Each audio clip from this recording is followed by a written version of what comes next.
Hi, everybody. Good afternoon and welcome to today's Catheta webinar. We're coming to you live on February 27th. Today you'll be learning about grant writing, mastering the basics and beyond from Diane Leonard. She's the president of D.H. Leonard Consulting and Grant Writing Services. My name is Brooke Warrington. I'm the Training and Development Specialist at the Native Learning Center. We're happy you could join us for today's webinar. If you could follow along while I read the disclaimer aloud. This webinar provides a summary of fundamental concepts, requirements, and/or procedures within the allotted 90 minutes. The material discussed does not illustrate all possible scenarios that could be applicable. We also have our copyright infringement law printed here. A friendly reminder that the webinar materials are protected by copyright, trademark, trade secret, and other intellectual property laws.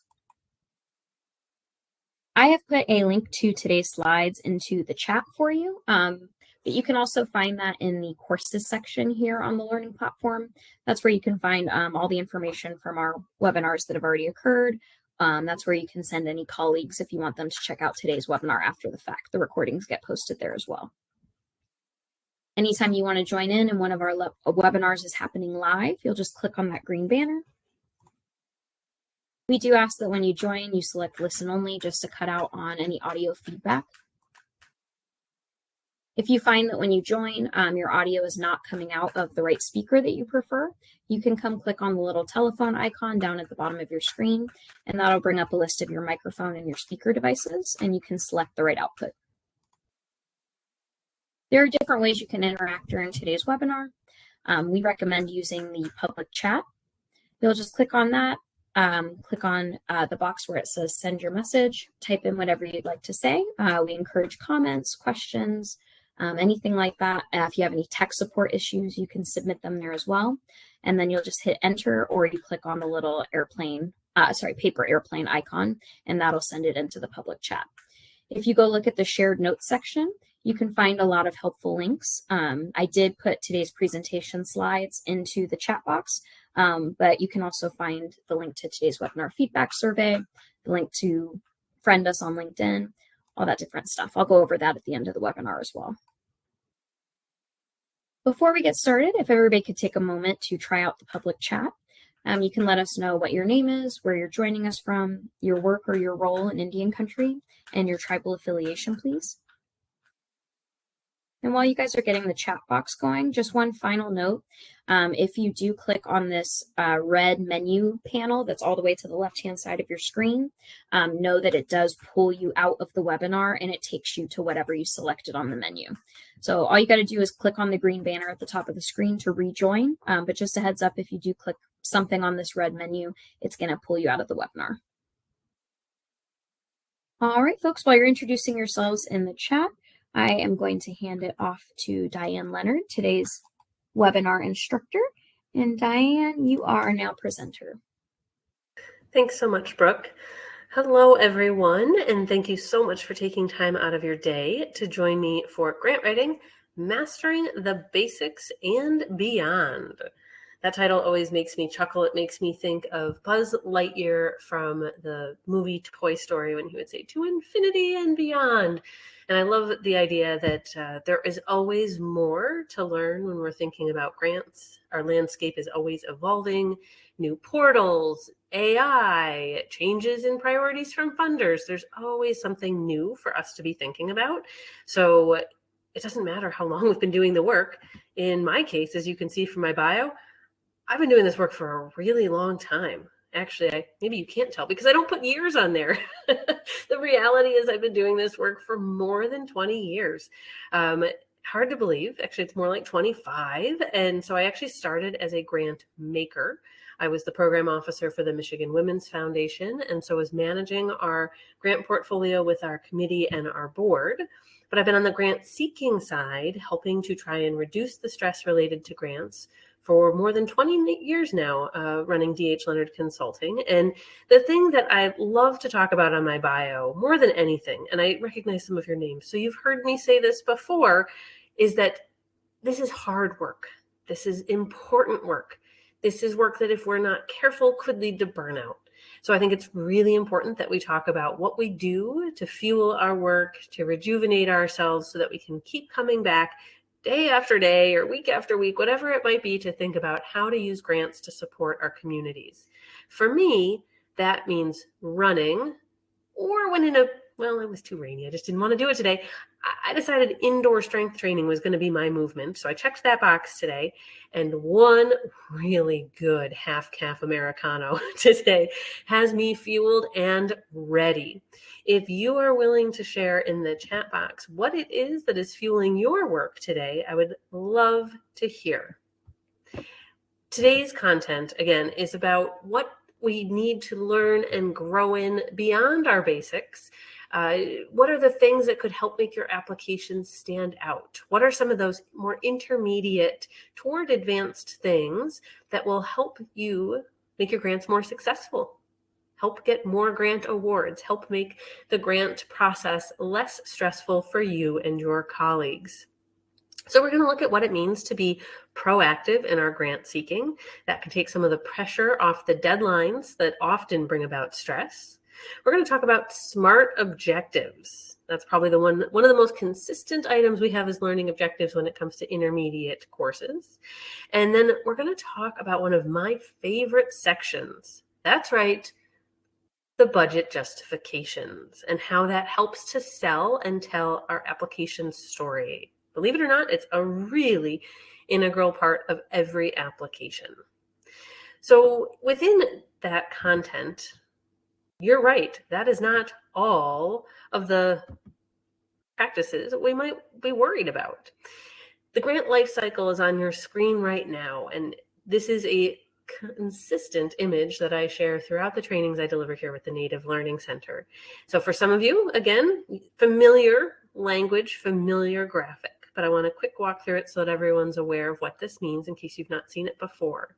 So the grant life cycle has the 5 big best practices for grants. It has readiness at the top in red. That's at our 12 o'clock noon position. So if we go clockwise, as if we were looking at a clock on the wall, after that first best practice of readiness, we'll move to research. Research is what we're going to talk about related to that proactive grant seeking.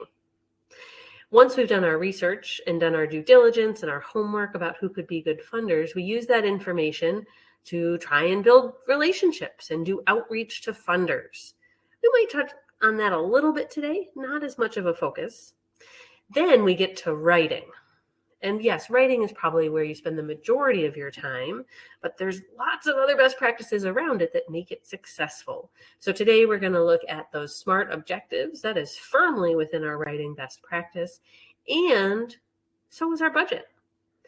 Now, we cannot ignore that 5th item in the grant life cycle, reporting. It is equally important. All 5 of these need to be attended to for our grant process to be successful and sustainable.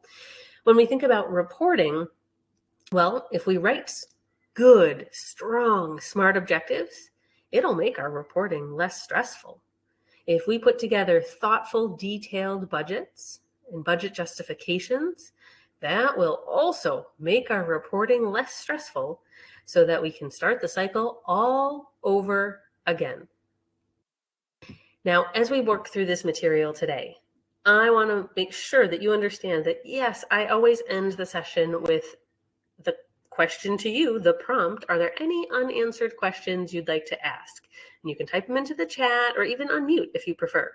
But I strongly encourage questions at any point in the moment that they come up for you. You can type them right into the public chat. I'm watching it. It's front and center on my screen. I am happy to answer questions as they come in. So before we talk about the difference between reactive and proactive grant seeking, I see some fantastic things motivating you. The motivation of your work is motivating you. The impact you're creating, that's great. The motivation to help your community and your tribe. That is, wow, such a consistent theme. The desire to help my tribal members. I do see energy drinks and coffee in there too. And yep, I'm here for that as well. So thank you for sharing that. And exactly where you've typed in your tribal affiliation and your motivations, what's fueling your work, is exactly where I'd love to see your questions at any point today, or where you can answer some of my small prompts. I tend to ask questions that might be a Y for yes and N for no, or ask you for a word or phrase. So when we think about proactive grant seeking, you might argue, is actually part of or strongly related to readiness. The idea that we want to know what our priorities are, what our needs are, before we dig deep into research. If you have a definition for proactive grant seeking and you're willing to share it in the chat box, I'd love to hear. It sounds like industry jargon, doesn't it? Yeah, it sort of is.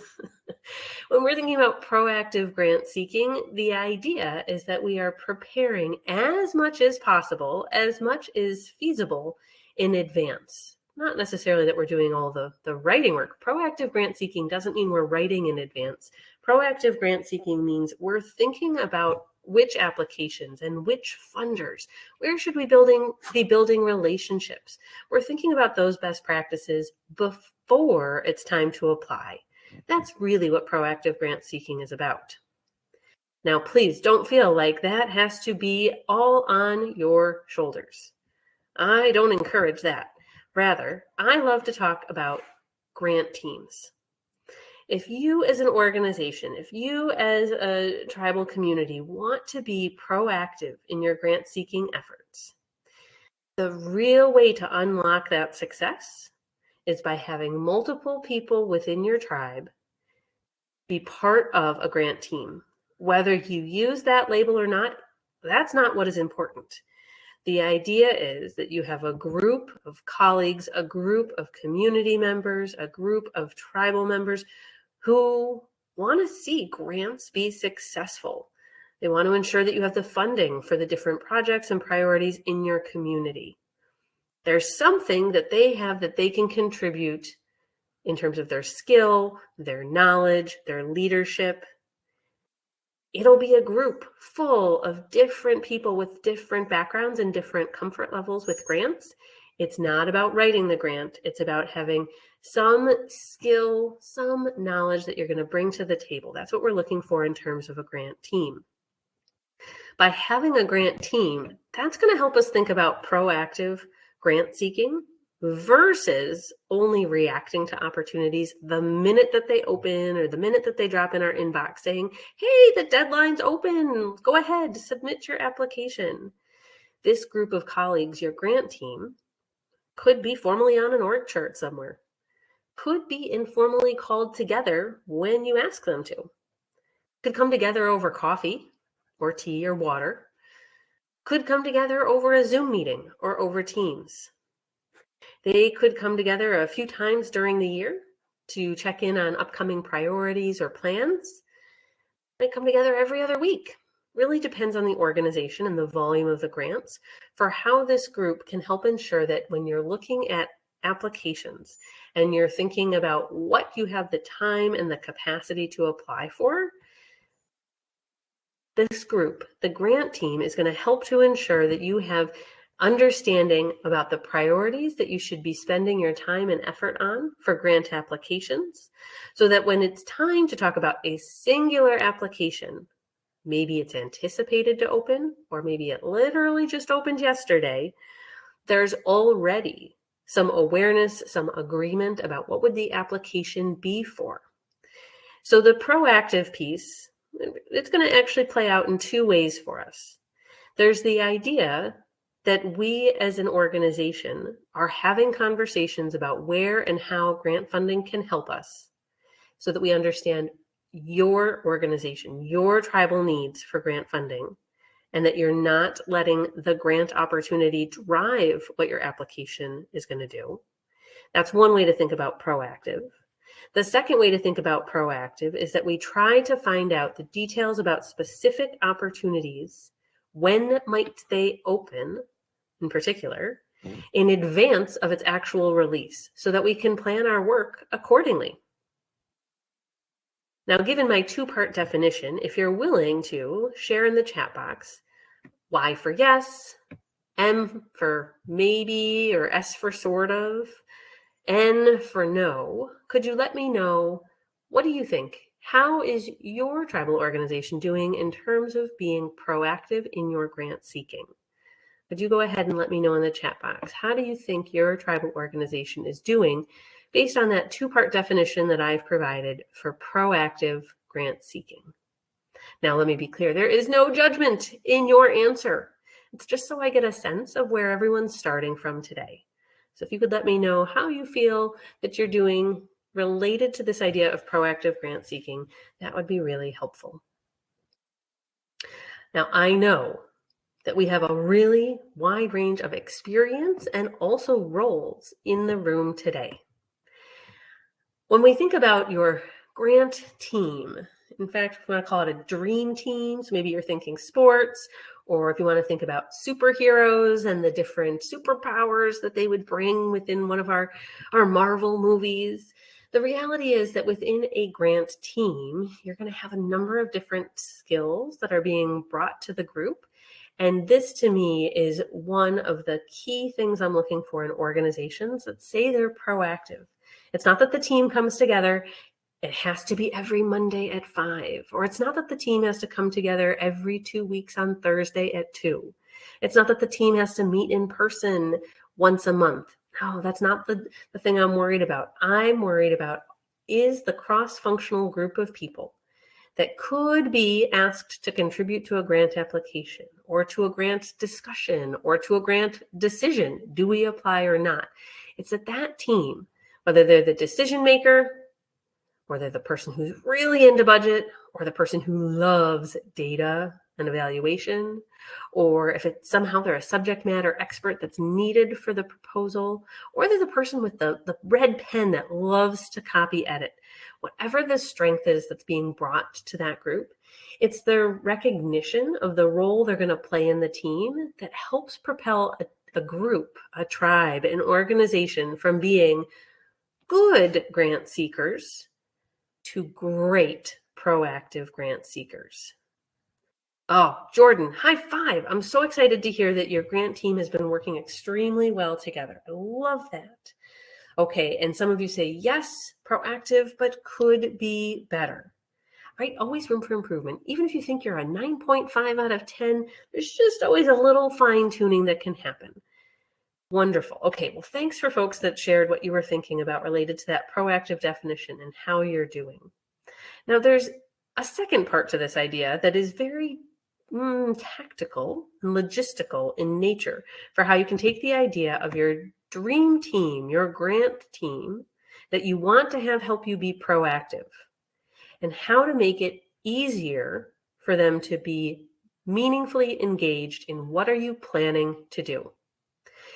So as we look at this calendar on the screen, a grant calendar, again, industry jargon, it doesn't matter what tool, it could be as high-tech or as low-tech as you want. The idea of a grant calendar is the visible plan for what you will apply for, what actions you will take related to grant seeking that you and your colleagues can see. That is what is most important to me, that it is something that shows the different deliverables related to your grant activities, application deadlines, outreach, webinars you're going to attend, etc. And that it's not just on your calendar, it's on multiple people's calendars. So think about who's on that dream team, who's on that grant team, how can they see the same thing? Now, on the screen is the lowest tech version, but one of my favorites. In fact, if you really look at the left-hand corner, you'll see that this particular big piece of butcher block paper with all of the different size and colored sticky notes is from pre-pandemic. It's from 2019. And it's because the team used to always be together. And by brainstorming their plan together in person, they were constantly moving around what was going to happen when and where. And the act of having these sticky notes on the wall that were so flexible kept the team constantly thinking about how to reevaluate the plan to be as proactive as possible and as prepared as possible. So that idea, the super, super low-tech one, kind of kicked around for a while during the pandemic as a lot of the different digital project management tools were changing. Now, Sophie, I see your question in the chat. Do I have any recommendations for a good digital shared tool to use for the grant calendar? Well, it's a multi-part answer because it depends on the tech that your organization, that your tribe is already using. That's going to influence my answer. Let's actually hear from everybody else. If you could share with us, where do you keep your grant calendar? Maybe it's in Excel, maybe it's in Google Sheets, maybe it's in a shared Outlook calendar, maybe it's on a shared Google calendar, maybe it's in Monday.com, maybe it's in Grant Hub, maybe it's in Asana. I've thrown out a lot of different things that I've seen work really well for different organizations. None of them are wrong. None of them are the perfect solution. So let's see what others are using. So if you could share, I see we've got Microsoft 365 and Smartsheets. We've got some shared Outlook. If anybody else is willing to share, that'd be great. And then we'll come back and talk about it some more, Sophie. So let me show you a tech version of this big sticky board that was on the wall in the conference room for a particular organization. Now, I would argue that if you are working together in a shared space all the time, or nearly all the time, this is still fantastic, because what's going to happen is that people will gather at and talk in front of this grant plan. And it's flexible. It can be adapted as needed. Well, the pandemic really made me think about how are we doing things in a remote or hybrid way. So I'm going to show you the steps you could take to facilitate that visual, whether you go for the full big year on one big sheet of paper on the wall in the conference room, or if perhaps what you decide to do is create a digital board. There's two tools I love to use for that. One is Mural and the other is Miro. I just typed them into the chat box. One's mural.com, one's miro.com. They both will give one gives three free boards to anyone. That's Miro. Mural will give a free license to nonprofit organizations. So you could apply for that free access. They're both limitless whiteboards. So they are a virtual way to build what I've got on the screen here. Now, building a grant calendar is important if we're thinking about being proactive versus reactive. To be really totally transparent, none of us as grant professionals will ever know with 100% certainty what are the applications that we will apply for and when will we apply for them during the year, because there's too much reliance on other grant makers and what they're going to release and what they might change. So we can have a really solid idea, but there is always at least some level of reactivity within our grant calendar. So we're going to lay out our best idea, our best plan, so that we can react along the way. So the first step, and I like to do these visual steps even if I'm going to end up placing the tool results, the calendar plan, into a project management tool or an actual online calendar. I still like to lay this out visually so I can move things around. The first step is to lay out the 12 months from the day you're starting your planning. So in this example, I'm showing you 3 months, May, June, and July. And under them, we place in a different color digital sticky, what are the deadlines we know for sure we're going to apply for, assuming they open, and when do we think they'll be due? So we've got all these different renewals that are shown on your screen. Once we've done that, I would grab a third color digital sticky, and I'm going to lay out the different reports that we know as an organization we need to submit in order to maintain our current grant funding. A quick question for you in the chat box. How many of you are responsible not just for grant applications, but also for grant reports? Could you let me know in the chat box why for yes and for no? How many of you are responsible for both grant applications and grant reports? The reason I ask is that I shouldn't assume, because each grant professional job description looks really different for the mix of pre and post award. And it looks like a pretty even split for those of you that have answered. So for those of you who do post award, of course you want to worry about those reports. They're part of what you have to worry about. They're part of your responsibility. For those that don't have to do the reports, it is still an important part of the grant life cycle.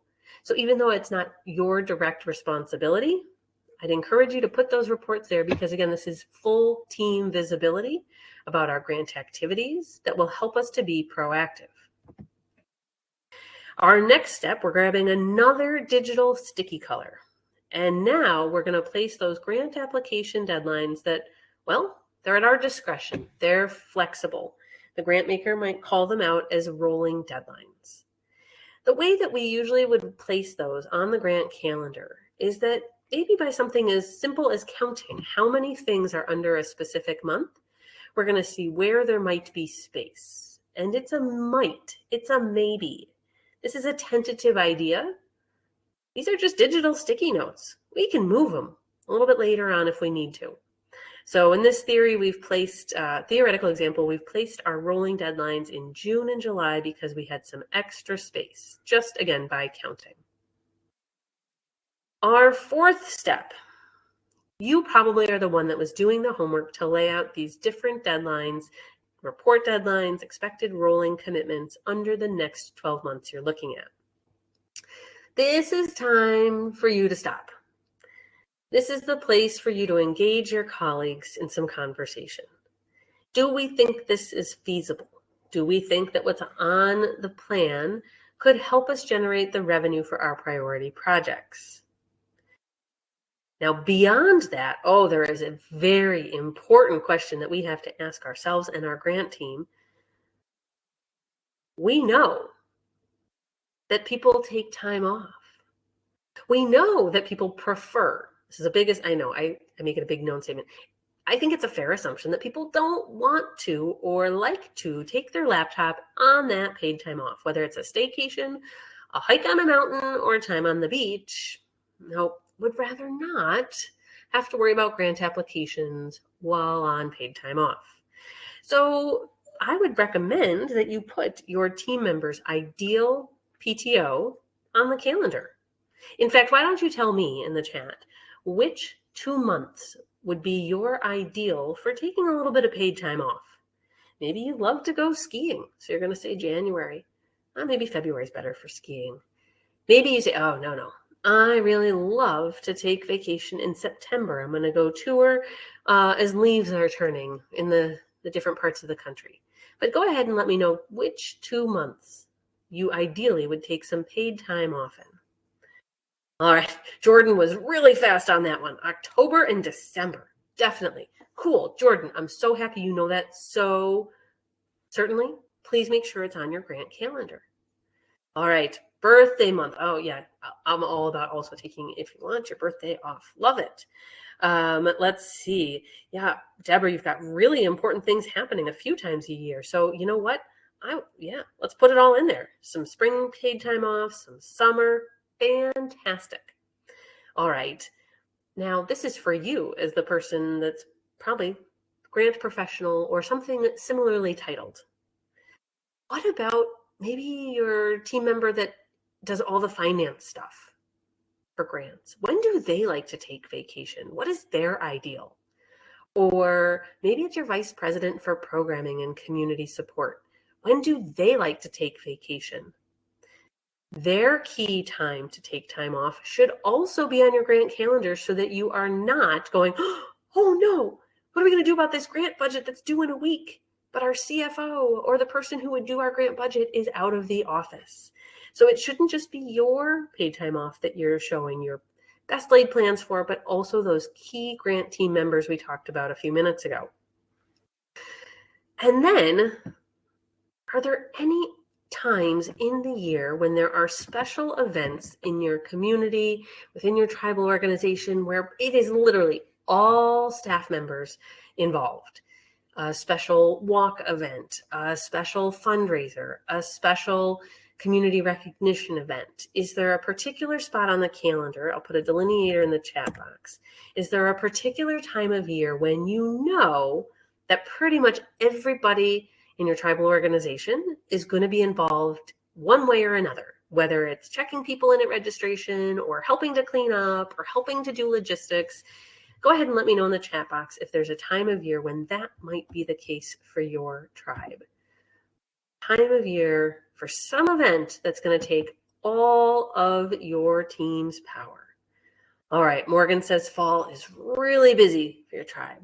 Josh, you've got 3 different things happening: June, August, and September. Okay. I would recommend grabbing another sticky color and placing those on the calendar so it's really visible to everyone that when you're thinking about planning for grants, you will do everything you can as a team to avoid taking on grant applications. If you have any control over it or not, you will avoid taking on grant applications during that time. All right, if you have any questions so far, let me know, because what this brings us to is our last big step. Once you have your grant calendar laid out, best laid plans. Not going to be the exact way things play out, but it is flexible because we're either in a digital whiteboard tool or we're maybe literally at the butcher block paper on the wall or our whiteboard tool on the wall. But we can now return to this throughout the year whenever something happens that was unexpected. Here's our proactive plan for how we're going to raise the grant money needed. And here's what we could shift. So for example, if a new grant opportunity came up, maybe something through the state where you're located, and you as an organization decided you were going to apply for it. Well, wait a second, July's already really full. What could we do? Well, those rolling deadlines sitting there in June and July, I might say, hey, let's move those to the fall.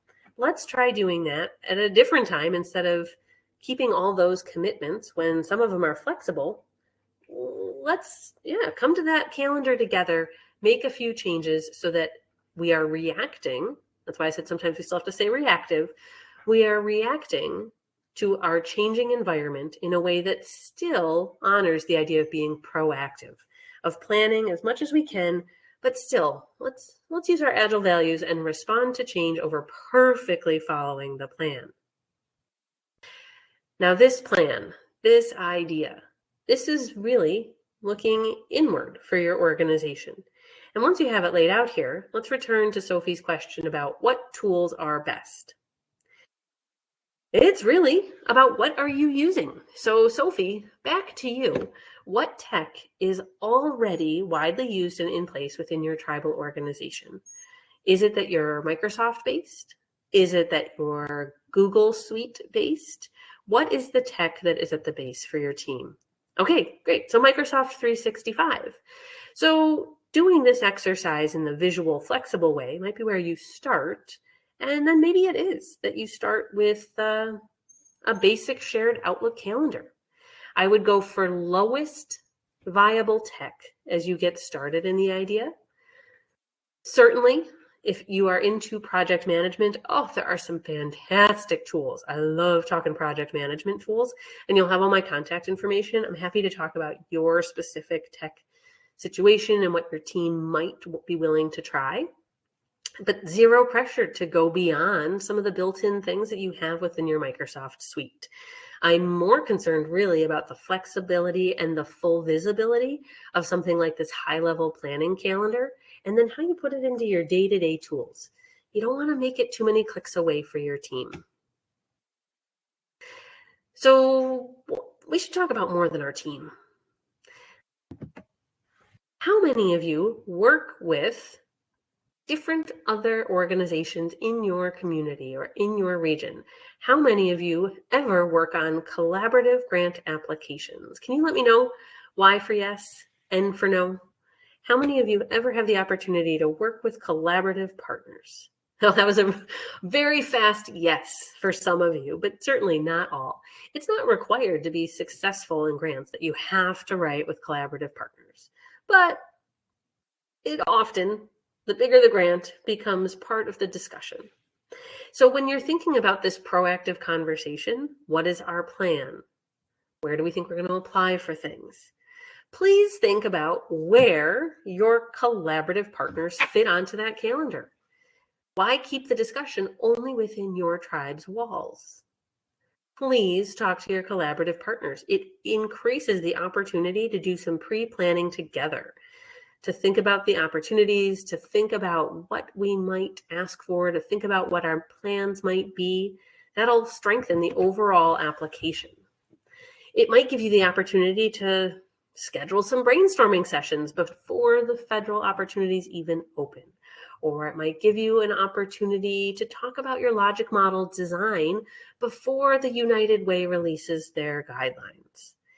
It gives you an opportunity to not be under the pressure of the deadline clock by thinking about where do I want to engage my collaborative partners outside of the strict writing process or the letters of commitment.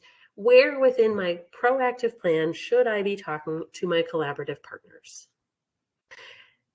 A little bonus side thing, a little side tip, pro tip, when we think about our collaborative partners.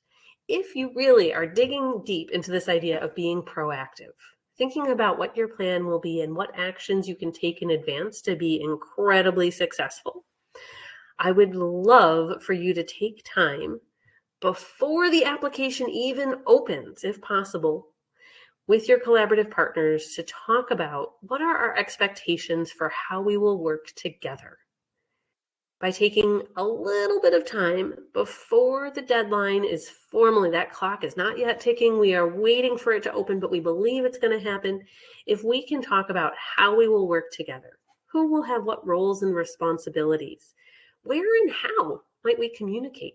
Are we all in Microsoft? Or are half of us in Microsoft and half of us in Google? Having these conversations before the application opens, well, that's a logistical part of being proactive. You're taking away some of the future stress that, well, frankly, happens in a lot of collaborative grant application situations if they're not addressed until the application itself is getting started. So one of my favorite things, and I have to double check because Brooke, I'm not 100% sure that I gave you this PDF. I might have to have you do an extra follow-up. I'm so sorry, but you can get this QR code. If you use this right now, you can download it for sure. Oh, it is there. Oh, see, I got sidetracked on myself. Good. Your team working agreement is right there. The link is in the chat. You can also quickly access it with the QR code. Takes you to the same free resource. But this team working agreement, this is something that you could facilitate, whether in this particular format or something different. I really love to see it addressed within collaborative situations before the application opens. You can see that center heart is the purpose for why the group is coming together. The roles and skills help you to understand who is it that loves budget and who loves talking about logic models and who's going to help get all those different community member letters of support, right? Those are the sort of things that you can talk about upfront before working on the application elements. You can talk about what are your shared values. That's the bottom left-hand corner. And I really love those rules and activities that can be listed in the bottom right-hand corner. You don't need a lot of rules and activities, but things like which tech and who's the lead applicant and how often might we meet? Where will we communicate? Those are some of the key rules that I love to see there. Maybe you just need 4 or 5. If you get to 10, that's probably too many. But this idea of the team working agreement and having it in place with collaborative partners is a intermediate plus level idea for your proactive grant seeking. I'm curious, have any of you ever facilitated something like this, whether you called it a team working agreement or not, but have you ever used something like this in a collaborative grant application? If you would be willing to let me know in the chat box, why for yes and for no. So as we think about proactive versus reactive grant seeking, what I shared was some high-level stuff about the definition of being proactive and the idea of the grant team, We talked about some logistical ways to facilitate and think about laying out your big plan. And then I talked about collaborative partners and how you could engage them in order to enhance that idea for being proactive. If you're willing to share what is one thing, I know I talked about far more than one thing. If there is one thing that you want to try in the next month or two within your tribal organization, and you're willing to share in the chat box, what is the one first thing you're going to try to enhance the proactive approach to grant seeking? If you're willing to share that with us in the chat box, I would love to hear. As you're typing that, we're going to switch in our grant life cycle. We're moving around that circle I had on the screen earlier. We had been in the readiness and research part, and it's time to move into writing. So if we're thinking about writing, SMART objectives versus SMARTY objectives has been an ongoing conversation in the grant professional field for a number of years. I mentioned I've been in the field for 25. This one's been around as a conversation, probably, I'm going to say 6 or 7. Maybe is about where SMART and SMARTY started to come together. But our SMART objectives is the language most commonly used by grant makers. And even when grant makers don't call out SMARTY, so SMARTIE instead of SMART, they're really looking for and love to understand how your community is involved in the creation of your program design, how they're represented within your objectives and your outcomes. So what we're going to think about is, how do we write the best objectives on a scale of, we'll say 1 to 10. 1, just learning about writing SMART objectives.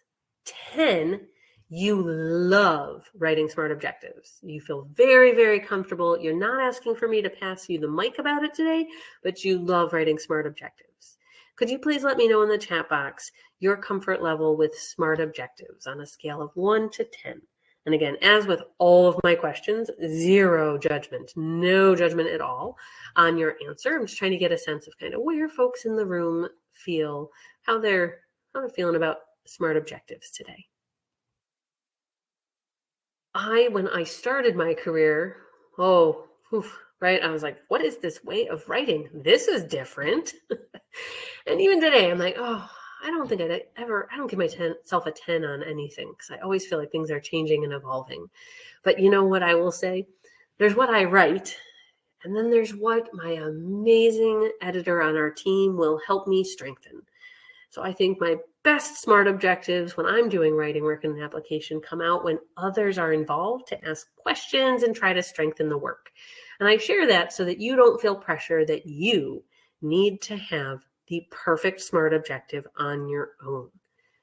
It's great to get the input of others. All right, so we've got some folks that are headed for the middle level of comfort. I think, Deborah, you said it depends on the day. I would say also it might depend on the grant maker, or it might depend on the program or project you're writing about. Yeah, there's a lot that could make that answer vary from one day to the next. So as we think about our SMART objectives, I want to give a little bit of context. And some of you may have been part of these conversations in other webinars that I've done with Native Learning Center.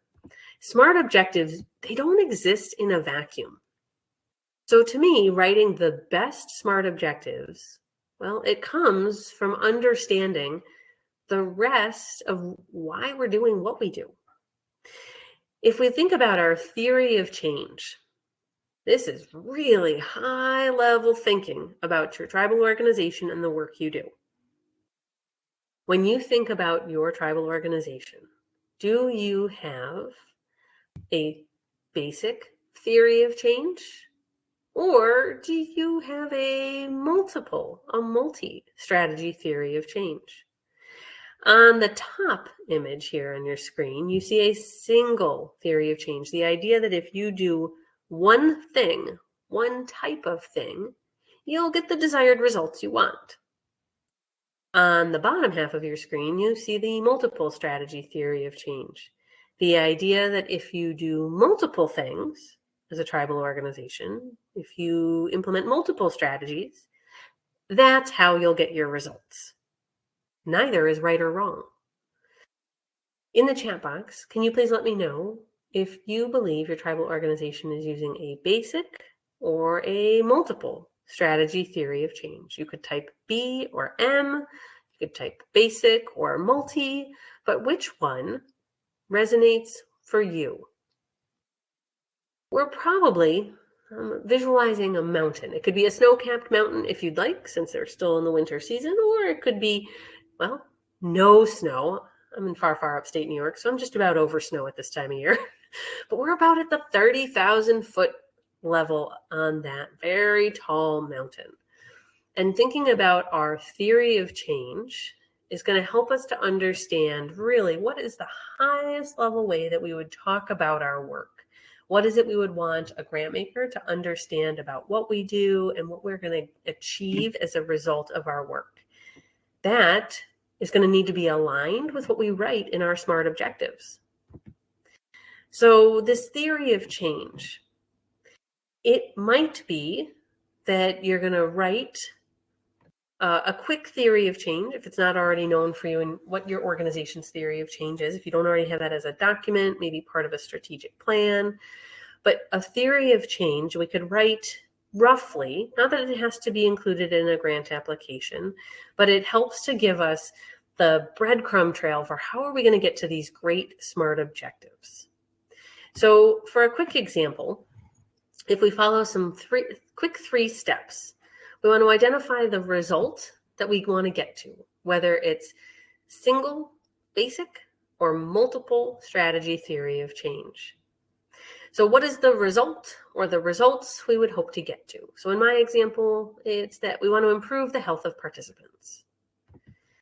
If I think about the strategies, it's going to be multi. There's multiple things we're doing in order to improve the health of participants.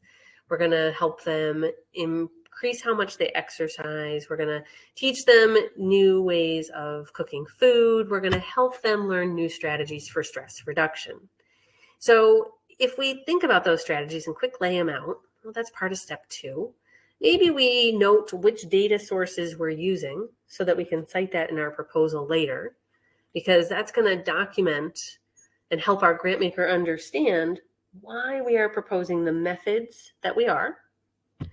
And then we'll be able to write out a theory of change. We understand our results. We understand our strategies. We could write a theory of change. Now, a different way to consider that is you could write what the strategy is. So we will offer nutrition classes so that what? And we might actually have multiple so that's. Let me show you what I mean. We teach people how to improve their nutrition when dining out so that they improve their health. That's a basic theory of change. On the other hand, we might say we teach people how to exercise without going to the gym. We want to improve their nutrition when dining out and manage their stress. So there's multiple strategies. And also in this situation, there's multiple so that. This is really helpful for us when it's time, whether it was multi-strategy and we wrote it out in a sentence, or if it was multi-strategy and we drew it out, what this high-level 30,000 foot overview gives us. You can see it here for how it's going to start to connect. We're going to start to hike down this mountain.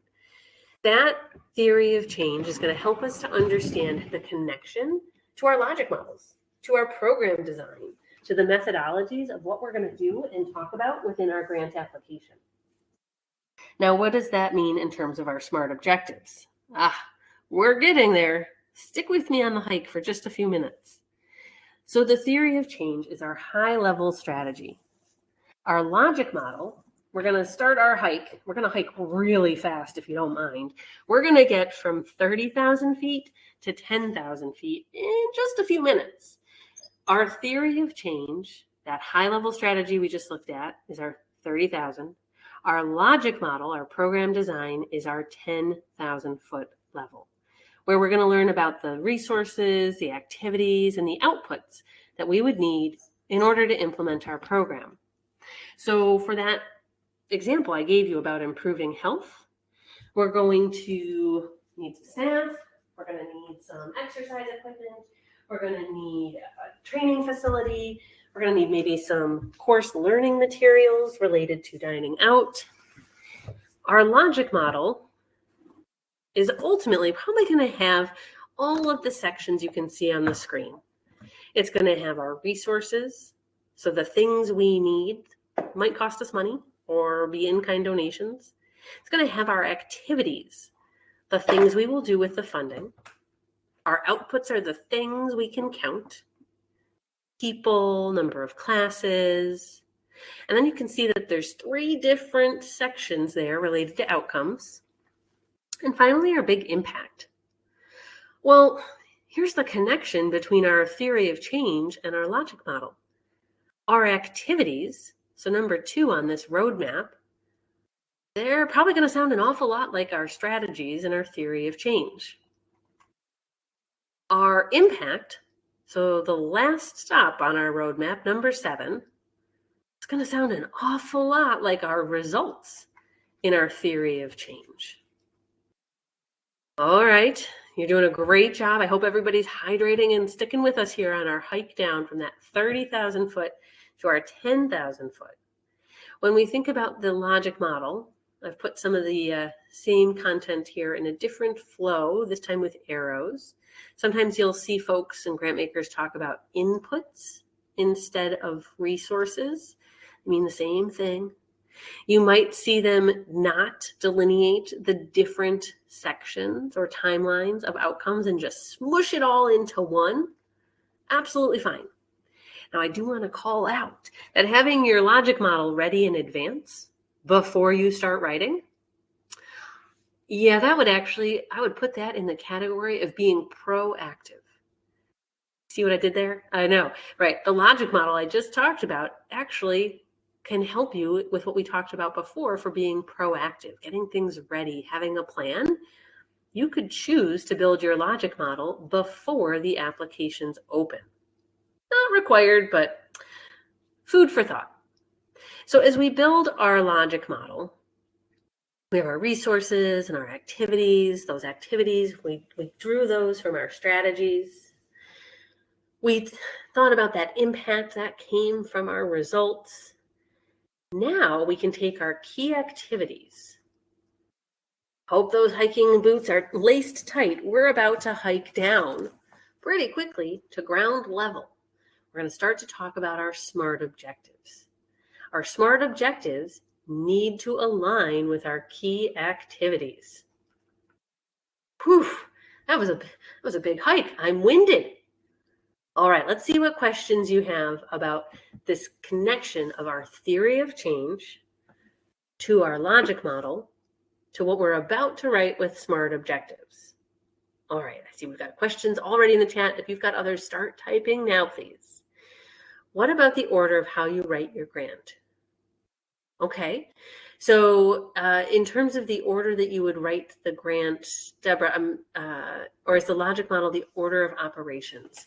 So the logic model is really, it's about the flow of your design is the way to think about it. It's kind of why, let me actually go back 3 slides. There we go. That's kind of why I like this roadmap idea. When you're thinking about not the application questions you're being asked, but rather about the flow of the idea and the implementation of your program, that's really what a logic model is. The idea that if you don't have the staff, if you don't have the equipment, if you don't have the supplies, if you don't have the space, that's section 1 in resources, you wouldn't be able to conduct activities, classes, or the nutrition outreach or the stress reduction techniques, right? You wouldn't be able to do those things. And if you don't do those activities, well, you wouldn't be able to count your outputs, the number of people that were served, the number of classes that were offered.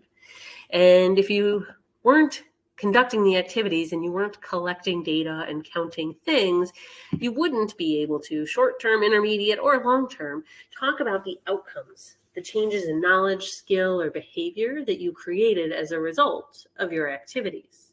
So the program logic model is The word logic is in it. I hate to use it a second time, but it is the logical flow that you would want someone to think about your program design in.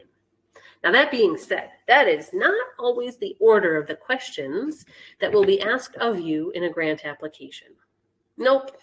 Grant makers kind of take the different questions they want to ask, they shake them up and see what falls out in what order that makes sense for them. So you certainly won't be answering grant application questions or crafting narrative always in this order. But knowing this information, well, what you're going to do is end up sprinkling it across the different application questions. So knowing this flow is what lets you create smart objectives and what ensures you have all of the components to address any and every grantmaker question. Deborah, I hope that helped. If you still have questions about it, please let me know in the chat box, or please feel free to reach out after the session and we can connect and talk about it some more. So our SMART objectives are coming from our key activities. Those key activities were the second part of our logic model. As we think about drafting SMART objectives, I've got a few definitions to share. On the screen on the left, we talk about a goal. When a grant maker asks you for your goal, what is the goal for your project or program? What is it that they mean? They're asking for the broad statement of purpose. If they're asking you about strategies, oh my goodness, where did we just see strategies? That's right, in our theory of change. Fantastic. We already have an answer. What they're asking you are, what are the things you're going to do? Now you might say, wait, we don't talk about strategies. Oh, but I do have activities in my logic model. Yeah, you can use those too, because we acknowledged that our strategies in our theory of change and our activities in our logic model are directly connected. That leaves us then with our third item, those objectives, the statements that describe the program results to be achieved and how they will be achieved. Oh boy, okay, so how do we make those objectives SMART? On the screen, I've got your definition for SMART. S-M-A-R-T, specific, measurable, achievable, relevant, and time-bound. When we think about SMART objectives, sometimes you'll see achievable for attainable. You'll see those interchanged. Sometimes you'll see relevant and realistic interchanged. They mean the same thing. When we're thinking about our SMART objective, I gave you two different images here that you could refer back to as a quick little reference. So those are within the PDF that are shared with you as your course materials. The reality is that a SMART objective and these 5 elements you're striving to include and have as a result for your objective is going to help to ensure that you're answering some of those basic journalistic questions for a grant maker. Now, of these 5, which do you think is most commonly left out? The S, the M, the A, the R, or the T? Yeah, Deborah's got it. Super fast on the keyboard. It's the M. The measurement component is most often left out. It does not mean that you have to have a percent sign, right? Having that in there does not check the box for what's required for M, but your objective should help the grant maker to understand, what does success look like? How would they know? If you go to report on this grant in 12 months, how will they know if you have achieved your objective or not? As we're thinking about our SMART elements, our goal, our big, broad statement, will have at least one SMART objective. It could have 2, it could have 5, it could have 7, but it will have at least one SMART objective. And then each SMART objective will have one, at a minimum, key activity. So when you look at your logic model, a way to think about it is if you had 5 key activities in your logic model. Okay, so it doesn't mean I have to have 5 SMART objectives, Maybe I have 2 and I split the key activities across the 2. Maybe I have 1, but I can directly connect all 5 key activities to the 1 SMART objective. But you see how I've got the lines drawn between, okay, how does this goal directly connect to this SMART objective? And how does this SMART objective directly connect to this key activity? This is not how grant makers ask you to present your information. They ask you to present your information in something like the text on the screen. Well, I can't draw arrows as well to connect the dots this way. I might grab some sticky notes, lay things out, make sure I have direct connections and that each SMART objective has at least 1 key activity that I am connecting it to.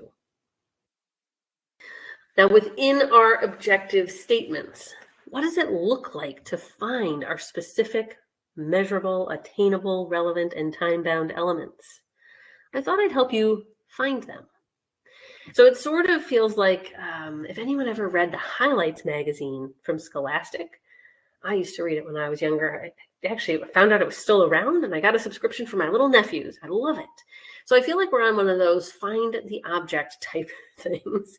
And in this statement, where can we find specifics? Well, we could find specifics in this statement with district health educators. Yep, the specifics of who's delivering the lessons. And yeah, youth participants. Cool, that's specific because it's helping me to understand that, well, we're teaching this curriculum to youth. Now I might say, well, it says middle school curriculum, so I could assume that the youth are what? 10 to 13, 11 to 14. We've got an idea, but so we've got some specifics. We can see the measurable component here. Yes, this time it does happen to have a percent. It's telling us how many of the youth participants have been part of this particular lesson. Now, the achievable part, this gets a little tricky. And the reason why is that when we think about what is achievable, we need to understand, is it achievable within our timeline and with our budget? Within one single sentence, like on the screen, you can't see the timeline for the overall project and you can't see the overall budget. So it's actually impossible to truly judge a SMART objective from the sentence itself. You need the context of your project's timeline and the context of your application budget. But we do our best. Relevant, sometimes they say realistic, but I like relevant for R. And the reason is that it reminds me to look to the goal. Is the statement I'm reading relevant to the goal? You know how just a few slides ago I showed you those arrows going from goal to SMART objective? Yep, the R in SMART is saying, how is this SMART objective? How is this related and relevant to your goal? What is the direct line between the two? Without seeing the goal statement, difficult to decide, is it truly relevant? So you might say, Diane, I'm trying really hard to edit my SMART objective. Can you read this sentence? And I'll say, well, yeah, I'm happy to read the sentence. What I'd really like to see is the whole application, so I have the context to help you judge, is this a SMART objective or not? And lastly, time bound. By the end of the school year, there we go. We know that this isn't talking about by the end of the calendar year. It's by the end of the school year. But wait a second, hold on, folks, wait.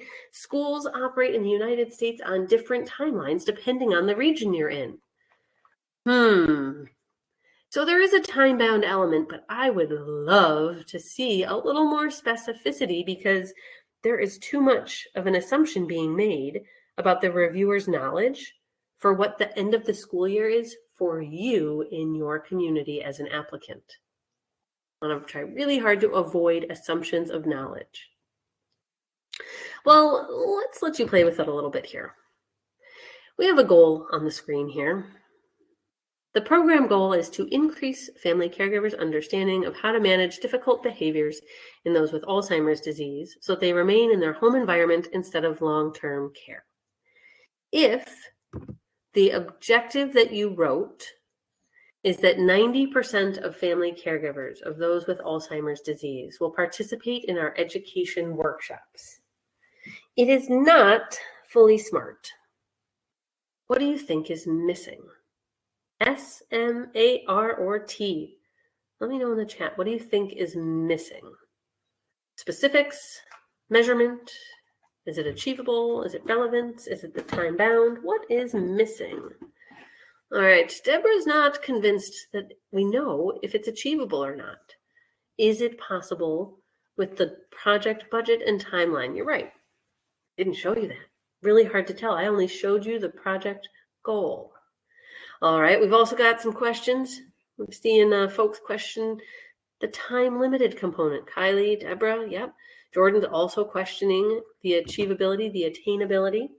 Well, I'd argue that's also not present. And part of why we're questioning some of these is that the specifics and the measurable component are weak, aren't they? So what if it was smarter? By the end of the calendar year, 90% of family caregivers, not just of the whole United States or of an entire state or of an entire city, we had too much that we could interpret in that first statement. It is utilizing the Alzheimer's Association Adult Day program. Okay, so much smaller group we're worried about. Will have participated in the Family Caregiver Education Series. So now we've got the specifics of what kind of education series it will be. And for measurement, we know they will self-report an increased understanding. All right, is there more we could wordsmith there? Always, certainly. But does it get to the smarter? Does it give us more? Absolutely. One more to show the point. As we think about our non-SMART objective, teachers will be trained on the selected scientifically based health education curriculum. What is this one missing? Out of our S, M, A, R, and T, what is this one missing? I'd argue that we could use some more specifics. I'd love to know a little bit more about how we'll know if that was meaningful, if it was successful when we go to report on it. And yeah, definitely, what timeline within our grant award period are we going to see things happening by? So we could instead expand it to something a little smarter. By year 2 of the project, the LEA staff will have trained 75% of health education teachers in the school district on the selected scientifically based health education curriculum. So those two examples, what do they show us? Well, what they do show us is that smart, but not fully smart. So we call them non-smart. They're smart-ish objectives can be funded because both of those are objectives that came from funded proposals. A smarter objective may have led to an easier yes by the grant maker. It may have led to a higher grant award. It may have led to a higher score that led to the grant award. But I wanted to show you those two because even imperfect SMART objectives, we labeled them non-SMART because we wanted to strengthen them, can still be funded. So I hope that takes a little bit of pressure off. Zero risk to be perfect. Zero pressure, I should say, to be perfect. But when we're thinking about drafting our objectives, I wanted to talk for a minute about what it means for the I and the E. It is not a requirement for all funders. Far from it. Some funders will call it out. But what it means to talk about the I and the E. Is it inclusive? Is it equitable? At a basic level, what that means, what grant makers are asking you about, is how are those that you are serving, how are those that you're supporting, how are those in your community part of the design, part of the implementation? Where is their voice present within your key activities? So it's not that it will be present in each and every SMART objective, But if I could scroll back for you for just a minute, let's see if I can get this right as I slide back by a few slides. I think we're going to go here. Nope, I'm going to go, wait, 3 more. I was so close. There. Okay. If you come back to this image and you think about the connection of each SMART objective has to have at least one key activity.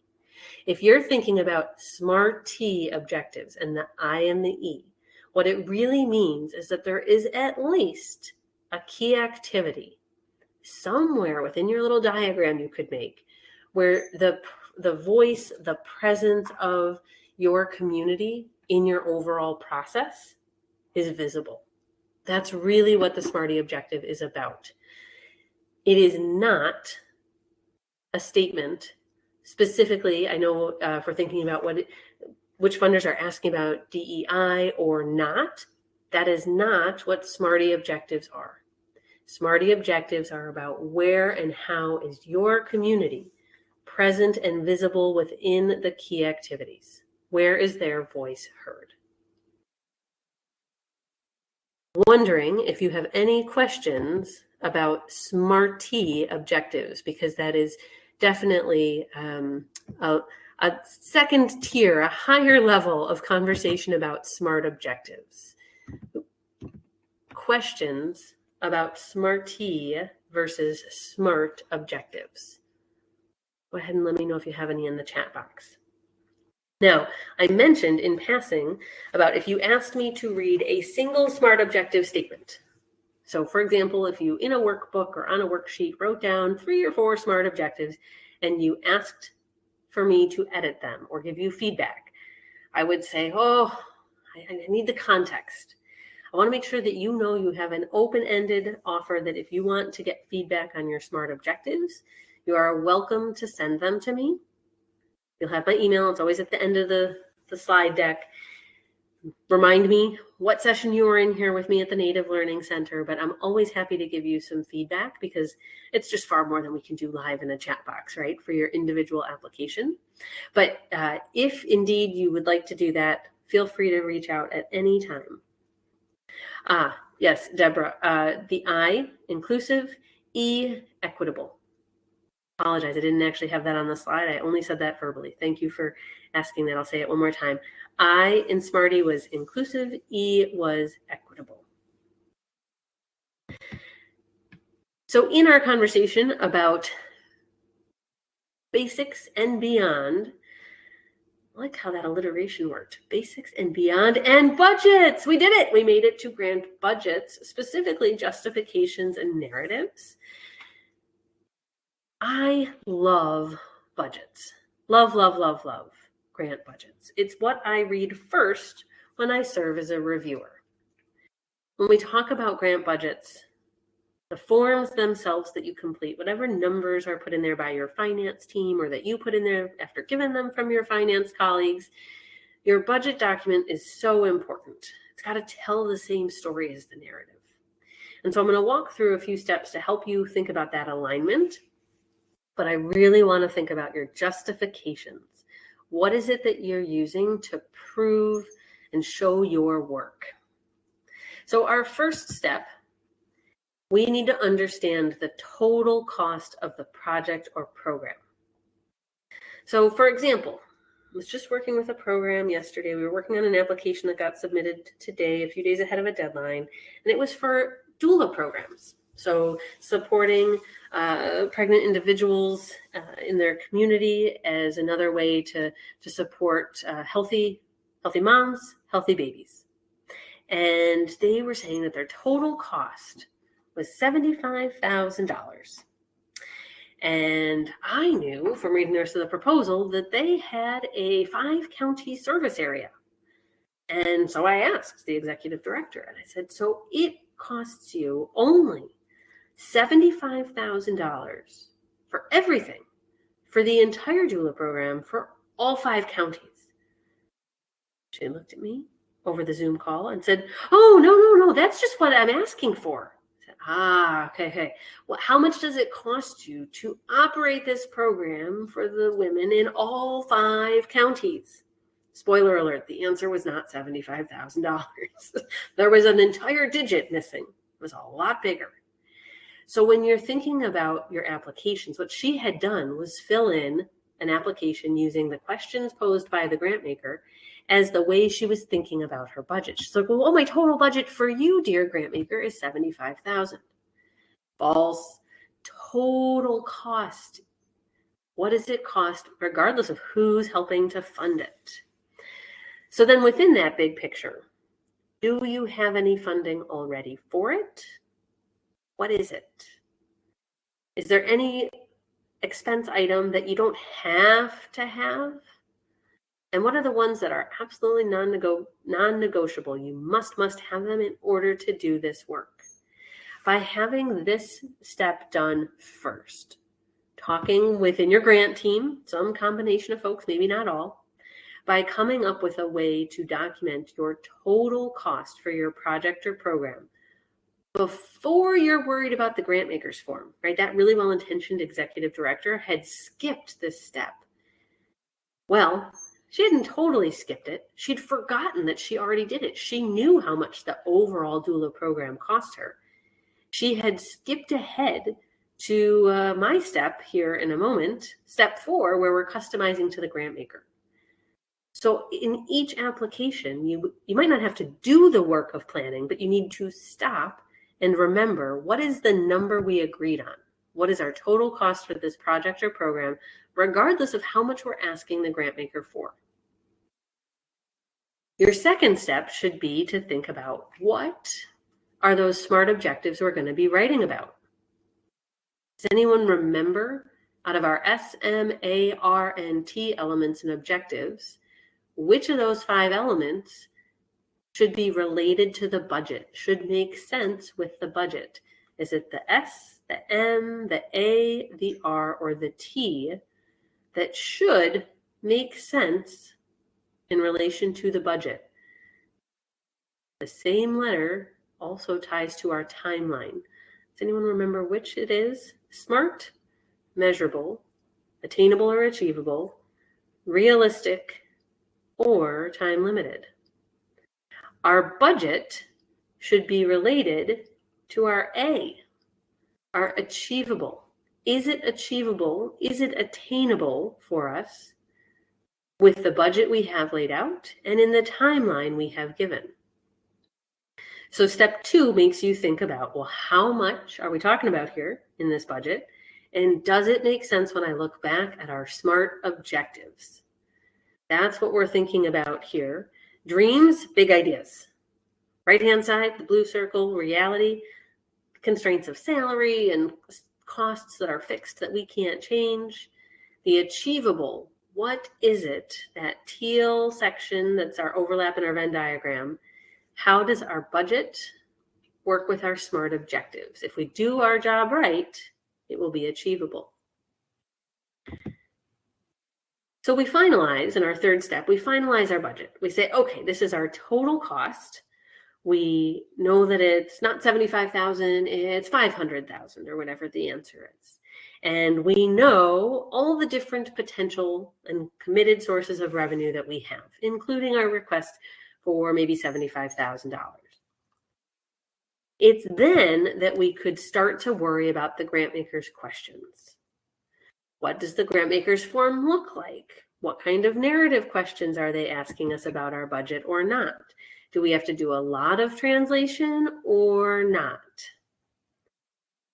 This part might feel like it's a rather smooth process in your organization. Folks in finance often feel very comfortable with taking the information and putting it into the grant maker's budget forms. When we think about our grant maker's budget, just a few quick little pro tips here. Make sure that what you're asking for is what you know the grant maker prefers to fund. Not just what they prefer, but what is it that they will actually allow? There will be some grant makers that say, we will not fund personnel, or we will not fund administrative overhead. If they say they won't fund it, don't put it in your request portion of your budget. But once we get the budget form complete, it's time to think about our narrative. So our real answers we've been typing into the form or writing out in a free-flowing narrative. And how does that align with our budget? How consistent is it? So you might say, Diane, the number that I requested, 75,000, is consistent both in my budget form and throughout my application form. What do you mean? What could be inconsistent? Thanks so much for that theoretical question. So what could be inconsistent? It could be that maybe in your application, you are talking about transportation being a barrier for community members accessing your service. I know transportation is a pretty common barrier. How many of you see that in your community with your own tribal organization? How many of you see transportation as a barrier for folks accessing services or getting support or participating in programs? That was some rather quick typing in the chat box. Right. So if you said in your application that transportation was a barrier, but you were going to overcome the transportation barrier by actually sending case managers out into the community, that would mean you'd probably have the cost of mileage. Or maybe you're actually really like in a more urban area and there's some public transit available. And you say, well, so what we're really going to do is we're going to pay for people's public transit. We're going to give them like the Metro cards or whatever we need to do in order for them to have the public transit. Well, if you say that in your narrative, transportation is a barrier, we've got a plan for how we're going to overcome the barrier, and then the grant maker gets to the budget, and there's no mileage in there, or there's no Metro cards or whatever it is you're going to do, huge inconsistency, which is going to make the grant maker scratch their head, and that's going to decrease your competitiveness. So they might see that in the budget form itself. Sure. But where they're often going to see it, and this becomes a big deal in government grants of all levels, of all shapes and sizes. Not all foundation or private philanthropy grants have the space for budget justifications with as much detail. But when we get into the government space, it will look different sometimes, but there's usually a lot of space and a lot of expectation around budget justifications. On a scale of 1 to 10, 1, not comfortable just learning, 10, I love budget justifications. Could you please let me know your comfort level with budget justifications in the chat box? Now on the screen is an example. This one comes from a large city, and I love this form. Why do I love this form? Because it gave me very clear requirements to provide information that would meet their expectation. There was no pressure on me to go build a budget justification like there often is at the federal level. I was like, oh, a template, and a template that works where the formulas were built out. Absolutely delightful. Super happy. So yeah, you want a title name? Great. You want the position description text from their job description? Yeah, I can give you that. You want to know what their full-time equivalent is? Got you covered. But these types of justifications need to make sense with your narrative. They need to make sense with the resumes you're putting forward or your job descriptions if you've not hired for the role yet. They need to make sense with who in your work plan you're saying are doing your key activities. Your justifications have to align across every single application element. So even if your finance team is completing the justification, it is your responsibility to look at them to ensure that there is absolute, consistent, beautiful alignment. Now, this set of screen grabs is from a multi-tab spreadsheet. This was a state grant. It was for education, and it was a thing of beauty because, again, the built-in formulas all worked, always a risk, and it had very different yet very clear requirements for what they were looking for, what was meaningful for them in each justification. So they wanted to think about professional staff differently than they did support staff. They wanted to think about contracted purchased services differently than they did about internal staff. They told you exactly what they wanted to know for your calculation for supplies and materials. Pretty cool and helpful when the template works so well. But again, everything you type in there has to align with what you've talked about in the narrative. Now, what about when you get a little more freedom? When the grant maker asks for a budget justification or narrative, yet does not provide such a detailed template. That's what you see on the screen now, the start of a free-flowing budget justification. In that case, I would like for you to remember this phrase from my dear friend and colleague, Jasmine Markanday. Jasmine is a CPA, grant management specialist, and Jasmine's favorite thing to say when editing a budget justification is the feedback or the suggestion, have you considered using a table for that information? So I share with you that very sage advice because when you have free form control in a budget justification, our inclination appears to be as grant professionals to type out a lot of text. Please consider the use of a very basic, simple chart. It is much easier for a reviewer to digest, something like on the screen now, showing each of the 4 funding years over the funding period with the total than if it was in straight narrative typed text. Same idea here. This time it's fringe benefits we're looking at.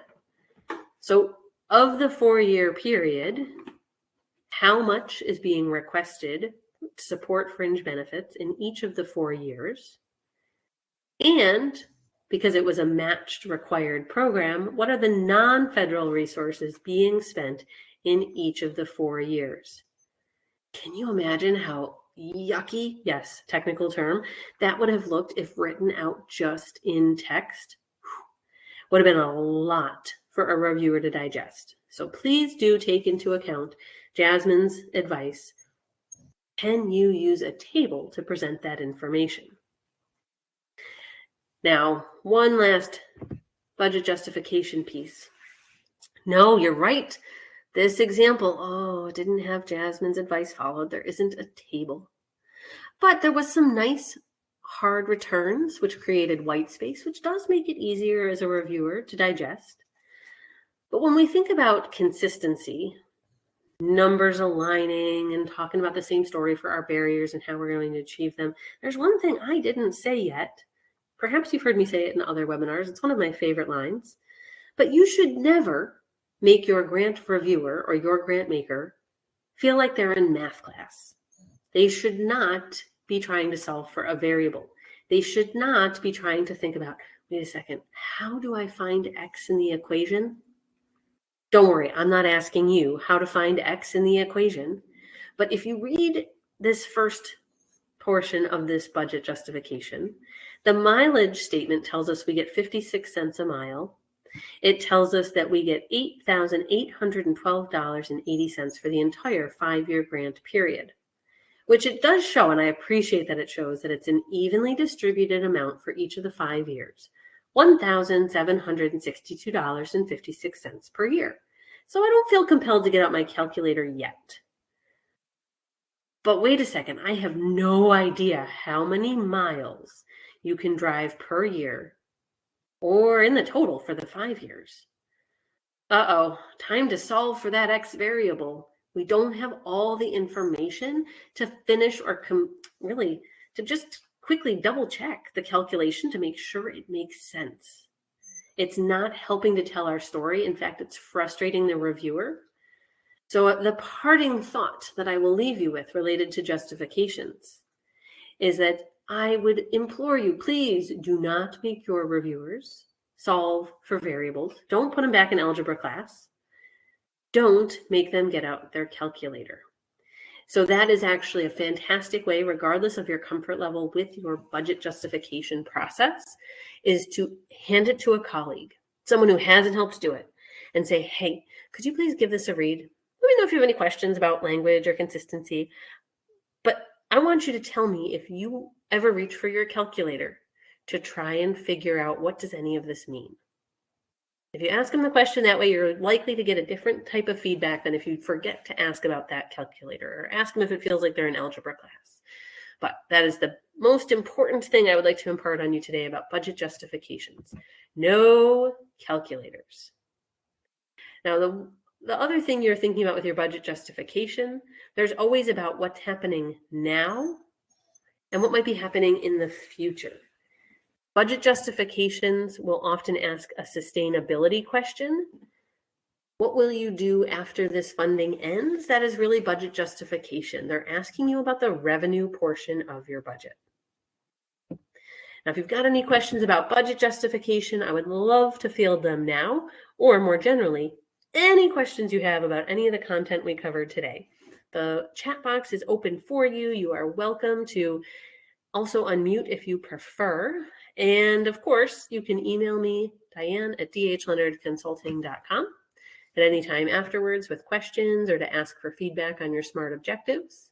Or if you prefer, wherever you're comfortable on social media where my team and I are present, happy to answer there as well. But we've got the link to the feedback survey in the chat box. And I know Brooke's going to take back over for some of the closing here, but I'm happy to entertain any questions you've got for us as we close down the session. And I'm so grateful for your participation today.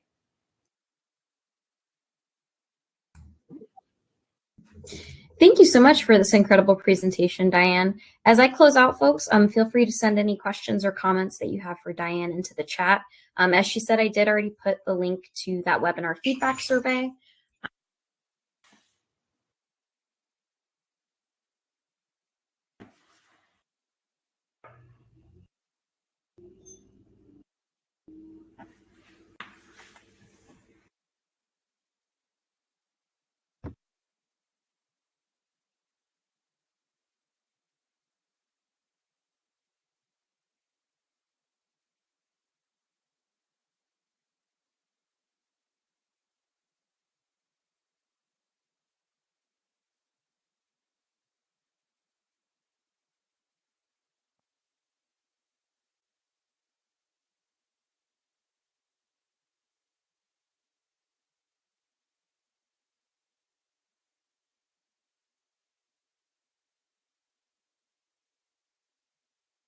Sorry about that, folks. I got the boot for a second there.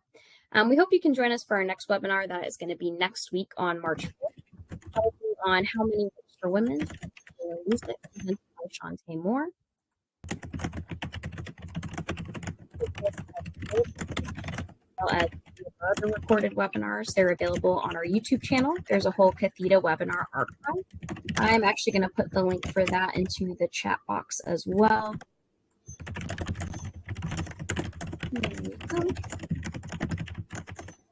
And we hope you can check out our upcoming events. We post about them on our various social media. You can find us on Facebook, Instagram, LinkedIn, Twitter. We have our in-house produced podcast, the Hopathanga Native American podcast. You can catch that wherever you listen to your podcasts, or if you prefer to watch the interviews with our special guests, we post those to our YouTube channel as well. All right, folks. I'm going to go ahead and close out. Again, we thank everybody who joined us for today's webinar, and we hope that you have a fantastic rest of your week. Enjoy your weekend, and we will connect with you again really soon. Thanks again.